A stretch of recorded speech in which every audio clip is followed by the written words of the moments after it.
Bab 31, Keuntungan tak terduga.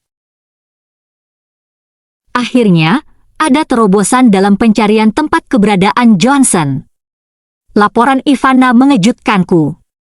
Johnson sering terlihat di Amethyst Apartments, sebuah komunitas apartemen mewah yang baru dikembangkan. Penemuan ini mengingatkanku pada kunci yang tampaknya tidak cocok dengan apapun. Aku bertanya-tanya apakah kunci itu milik rumah tersebut, tapi rasanya sulit untuk menerima kenyataan itu. Aku telah bersama Matthew dan melewati banyak kesulitan selama bertahun-tahun. Kami sering membahas tentang mencari lingkungan yang baik untuk Ava tumbuh. Kami bahkan berbicara tentang membeli apartemen yang lebih besar di distrik sekolah yang baik. Namun, dia selalu mengabaikan dan menunda keputusan itu. Tapi sekarang, aku menemukan bahwa dia telah membeli unit di Amethyst Apartments.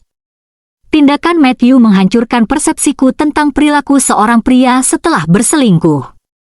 Dia benar-benar tidak tahu atau hanya seorang hewan. Setelah memastikan lokasi, aku tidak berani bertindak sembarangan. Sebaliknya, Ivana mengatur seseorang untuk mengawasi secara diam-diam. Setelah dia memastikan rumah itu kosong, dia menelepon dan mendesakku untuk datang. Aku membuat alasan dan segera pergi ke Jade Estates. Ivana membawaku ke penthouse itu, sebuah unit yang menawan dan dirancang dengan cerdas. Ketika aku melihatnya, kakiku lemas. Aku berdiri di depan pintu selama apa yang terasa seperti selamanya. Sementara itu, Ivana mengutuk Matthew. Aku mengeluarkan kunci itu, telapak tanganku berkeringat. Aku dengan gemetar memasukkan kunci ke dalam kunci pintu, dan pintu terbuka. Aku berdiri di pintu masuk dengan bingung. Aku tidak akan bergerak jika Ivana tidak menarikku.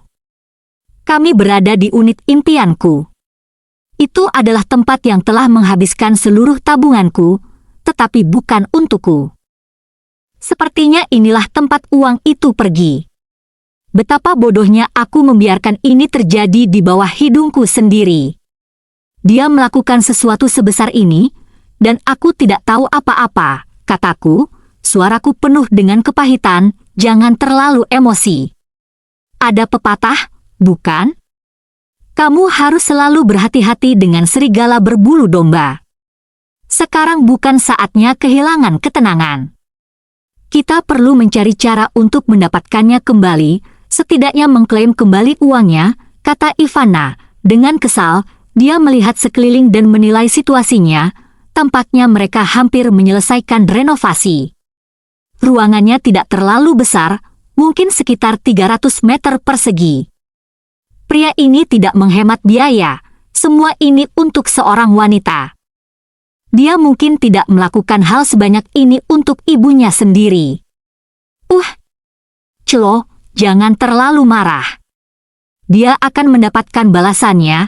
Aku memandang rumah yang dihiasi dengan mewah itu, mengepalkan tangan, dan berkata melalui gigi yang terkatup, aku ingin rumah ini, uangnya, semuanya. Ivana terkejut, lalu menatapku dengan tekad dan bertepuk tangan. Tepat sekali. Kita ingin rumah ini dan uangnya kembali. Aku akan mengatur pencarian untuk mengetahui siapa yang memiliki properti ini. Mungkin kita bisa menemukan jejak wanita itu. Aku melirik rumah itu lagi, lalu berbalik dan cepat pergi.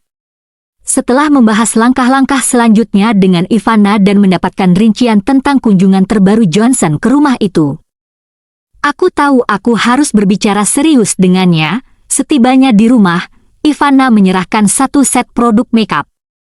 Aku menatapnya dengan bingung. Dia mendengus dan berkata, jika kita akan melakukan pertunjukan, kita perlu tampil dengan lengkap. Kita tidak bisa membiarkan bajingan itu memperhatikan sesuatu. Kalau tidak, apa gunanya?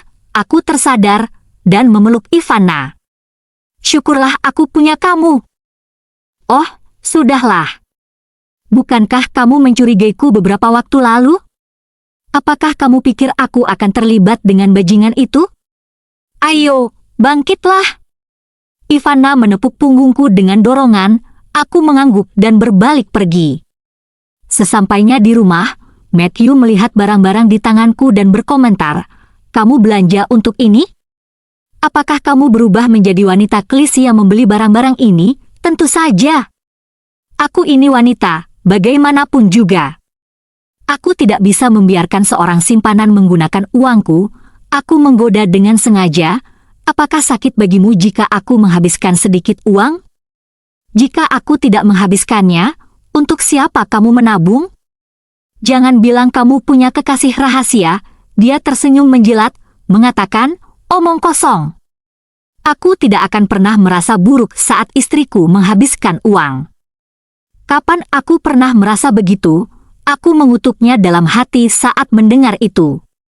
Dulu aku hemat dengan uangku, tapi sekarang aku tidak akan menahan diri lagi. Bab 32, Transfer Aset. Sangat sulit untuk berpura-pura. Aku mengagumi pasangan yang tetap bersama meskipun tidak ada perasaan lagi. Pada titik ini, kehidupan di rumah hanya sebuah pertunjukan. Matthew dan aku adalah aktor, menunjukkan keterampilan akting kami. Aku tidak bisa lagi berhubungan intim dengannya sejak menemukan kondom itu. Gerakan kecilnya saja bisa membuatku mual. Lupakan foto-foto petualangannya, yang lebih dari menjijikan, aku merasa merinding setiap kali dia menyentuhku. Untungnya, perhatiannya tidak lagi tertuju padaku. Dulu dia selalu menggangguku tentang hal-hal kecil. Namun, dia akan berhenti bersikeras saat aku bertahan. Jelas sekali dia semakin menjauh dariku. Beberapa hari terakhir ini, aku semakin intensif memeriksa data yang ditemukan Ivana. Aku terkejut, angka penjualan selama beberapa tahun ini sangat mengesankan, jauh melebihi perkiraanku. Namun, 80% dari klien itu adalah pelanggan lama yang telah kubina. Banyak dari mereka adalah potensi yang sudah kuidentifikasi bertahun-tahun lalu, dan mereka telah berkembang selama tahun-tahun ini. Matthew hanya menikmati manfaatnya, duduk santai tanpa melakukan apapun. Dia bisa naik tanpa usaha, mengandalkan hasil kerjaku, tidak heran nafsu menguasainya. Informasi yang dia suruh Johnson berikan padaku adalah tentang usaha bisnis terbaru yang dia mulai dalam beberapa tahun terakhir. Aku memeriksa dan menyadari bahwa semua itu adalah perusahaan pengembangan tanpa kehadiran fisik. Bisnis spekulatif yang dipertahankan dengan penipuan, namun, ada sesuatu yang aneh dalam buku itu. Meskipun catatan keuangan menunjukkan demikian, tingkat koleksi tidak tinggi. Mengingat kecerdikan Matthew, dia tidak akan membiarkan utang-utang ini menumpuk dengan risiko sebesar itu. Bahkan dengan catatan keuangan yang kami temukan, tidak ada likuiditas sebanyak yang seharusnya. Aku bertanya-tanya kemana perginya uang itu, tapi tahu ada sesuatu yang mencurigakan. Namun, aku tidak bisa menemukan masalahnya. Setelah membandingkan semua informasi ini, aku belajar bahwa Matthew telah lama menyembunyikan aset dariku. Transfer aset yang disebut-sebut itu tidak baru dimulai. Aku mengakui bahwa aku menemukannya terlambat, tapi beruntung aku masih bisa menyelamatkan situasinya. Ivana membawa kabar baik. Dia telah mengetahui rutinitas Johnson akhir-akhir ini. Dia memiliki jadwal harian Johnson dan mengumpulkan lebih banyak rahasianya. Aku bertekad untuk membuatnya sadar. Pagi itu, Matthew dan aku menuju perusahaan lagi. Setelah itu, aku melihat Johnson masuk. Aku hanya mengambil 2 kunci dan diam-diam meninggalkan Galar Tower, langsung naik taksi menuju Amethyst Apartments. Pekerja hampir menyelesaikan renovasi dan sedang membersihkan bagian dalamnya. Aku memecat para pekerja dan memeriksa rumah dengan teliti. Rumah itu memang terlihat indah. Meskipun sedikit lebih kecil, tata letaknya cerdas dan efisien, dan dekorasinya menunjukkan perhatian terhadap detail. Tampaknya Matthew telah meningkatkan seleranya. Dia bukan lagi pemuda sederhana yang tinggal di gang sempit, berdesakan dengan keluarganya di bangunan bergaya lama. Akhir-akhir ini, dia relatif berperilaku baik, tinggal di perusahaan dan tampak bekerja dengan rajin. Dia sangat tertutup di permukaan, tidak meninggalkan jejak kesalahannya. Tampaknya itu sudah menjadi kebiasaannya, Setelah menyelesaikan turku dan memeriksa waktu, aku turun ke bawah. Aku duduk di sofa bergaya Eropa di ruang tamu dan menunggu kedatangan Johnson. Bab 33 Kejutan. Timingnya sangat aneh saat Johnson perlahan masuk. Segera setelah itu, dia berteriak, "Di mana semua orang? Kemana mereka?" Sebelum dia bisa menyelesaikan kalimatnya, dia membuka mata lebar-lebar dan terdiam saat melihatku duduk di sofa. Aku tersenyum dan menganggukkan kepala padanya. "Tuan Higer." Butuh beberapa saat baginya untuk menutup mulutnya, dan dia tergagap, "Nyonya Murphy. Apakah kau terkejut melihatku?" Aku terus tersenyum padanya. "Datang dan duduklah. Jangan khawatir. Aku sudah mengirim para pekerja pergi." Aku perlu menelepon mandor untuk menghitung jam kerja terlebih dahulu. Johnson mengelak dan bergegas keluar. "Johnson, menelepon mandor tidak begitu mendesak." "Bukan?" Aku tenang, tapi nada dinginku bergema di seluruh ruangan yang luas. Johnson terhenti, lalu berbalik dengan panik dan bingung. Bibirnya bergetar, dan wajahnya pucat. "Aku pikir kau mungkin ingin mendengarkan apa yang ingin aku katakan." Aku memperhatikan butiran keringat yang mulai terbentuk di dahi Johnson. "Apakah kata-kataku sudah tidak berarti lagi bagimu, John?" Kata-kataku penuh dengan sarkasme. Dulu, Johnson akan bergegas mendekatiku, memanggil celo dari kejauhan. Dia mengusap wajahnya. Ekspresinya pucat dan berat saat dia mendekati sofa dengan ragu-ragu. "Celo. Bagaimana bisa begitu? Kau selalu seperti saudara bagiku. Tanpamu, Johnson yang sekarang tidak akan ada." Dia tertawa canggung. Aku mengangguk, memberi isyarat agar dia duduk. "Aku pikir aku akan berdiri saja, Celo. Aku tidak menyangka kau akan datang." "Haha." Johnson mencoba menyembunyikan kegelisahannya. "Begitukah?" Aku menatapnya dengan provokatif, berkata, "Apakah aku seharusnya tidak datang ke sini?" Aku mengangkat alis dan melihat sekeliling ruangan, pura-pura mengaguminya, rumah yang indah. Ini seperti yang aku suka. Mata Johnson sedikit menyipit, dan dia mengepalkan tinjunya.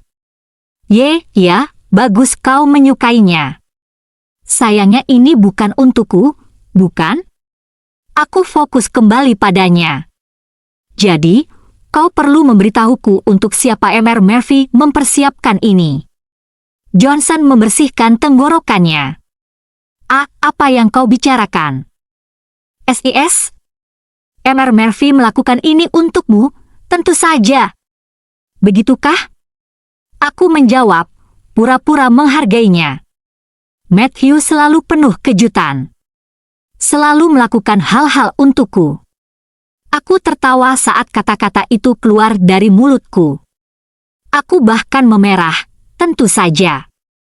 Kalian berdua selalu menjadi tim yang solid. Kata-kataku tajam dan cerdas, bibir Johnson bergetar saat dia memaksa tersenyum. Seperti yang seharusnya. Maksudku, bukan begitu. Aku tidak bermaksud begitu. Johnson, kau sudah berada di Tanum Corporation selama beberapa tahun. Banyak yang berubah, bukan? Aku ingat ketika kita dulu berkeliaran di jalanan, makan roti dan acar di pinggir jalan.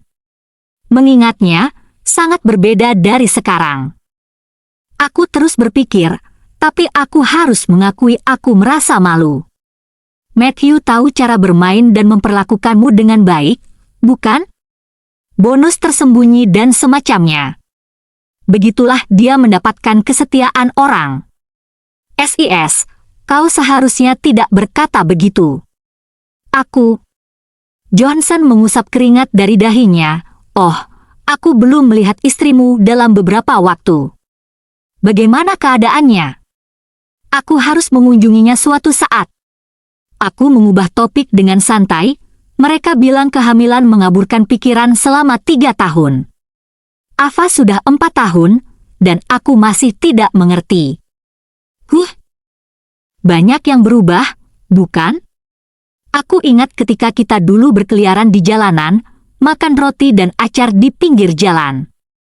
Mengingatnya, sangat berbeda dari sekarang. Aku terus berpikir, tapi aku harus mengakui aku merasa malu.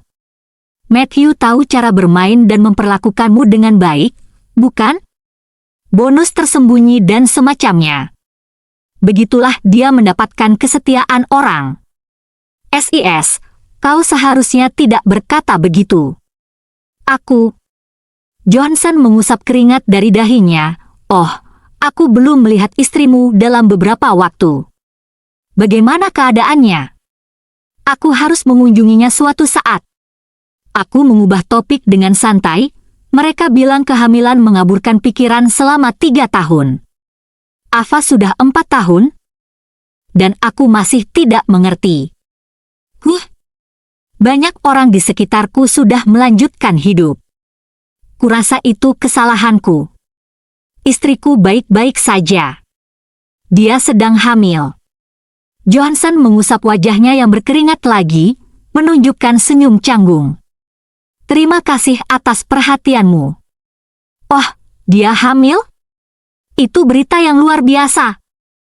Pasti menyenangkan karena kau akan segera menjadi ayah. Aku berpura-pura bersemangat. Sudah berapa bulan dia? 6 bulan. Haha, Johnson tertawa gugup. Bagus. Aku mengangguk. Yah, kau lebih baik menghargainya. Nadaku membawa permainan sugestif, makna tersembunyi jelas dalam kata-kataku.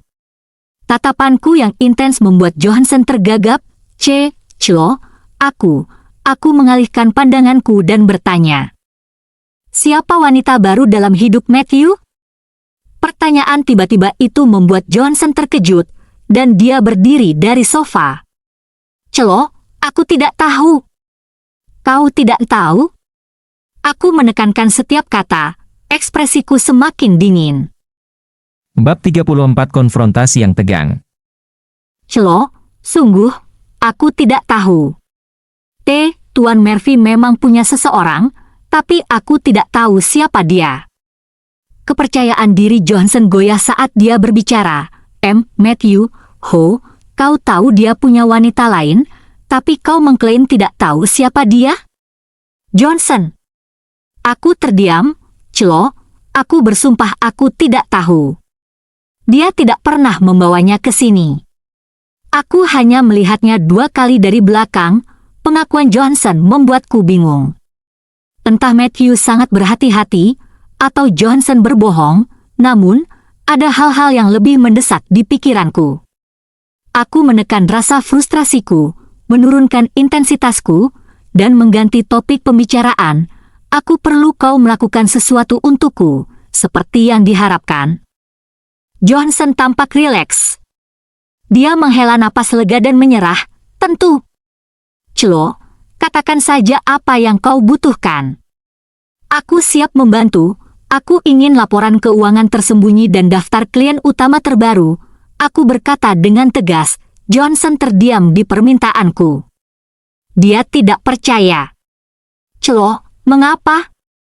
Apakah tidak ada hal seperti itu? Aku bertanya dengan penasaran.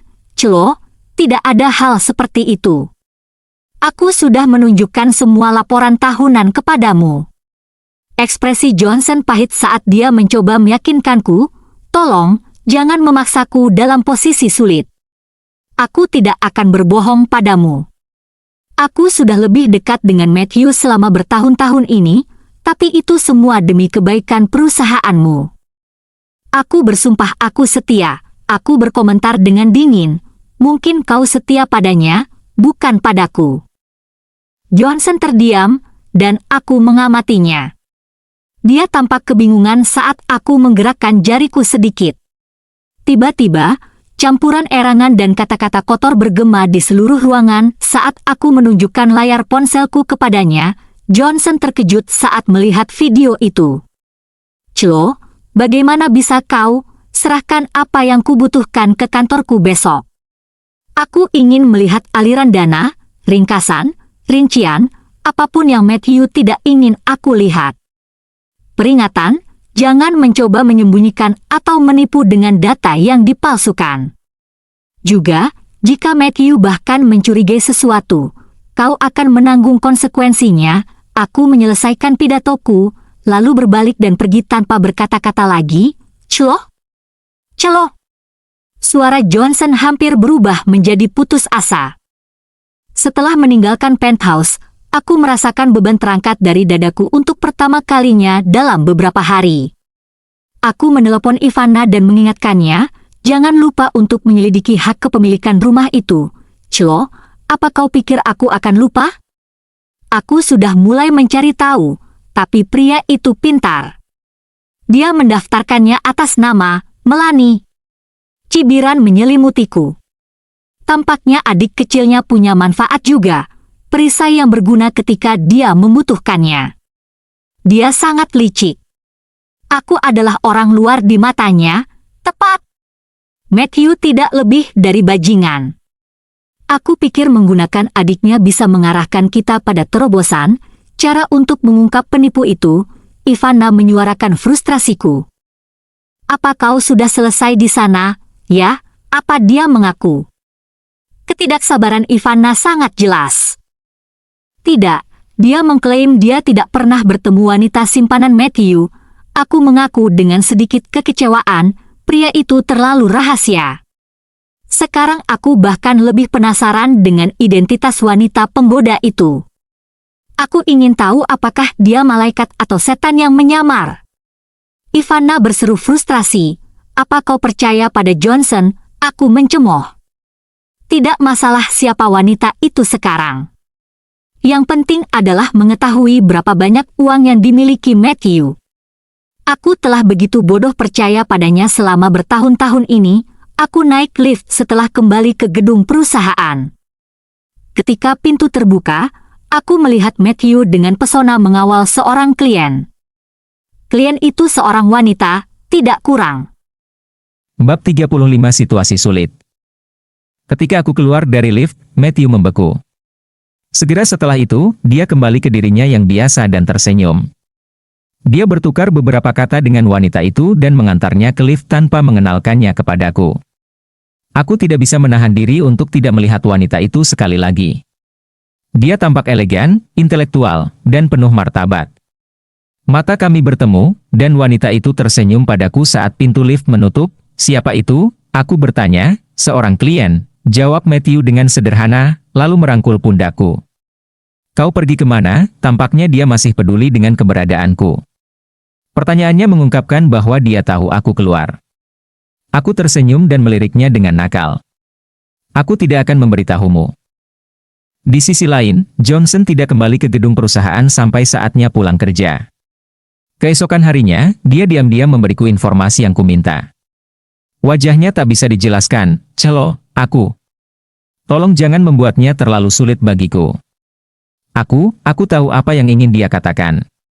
Dia takut aku akan melaporkan kesalahannya dan Matthew akan tahu tentang pengkhianatannya. Itu tergantung pada apa yang kau lakukan.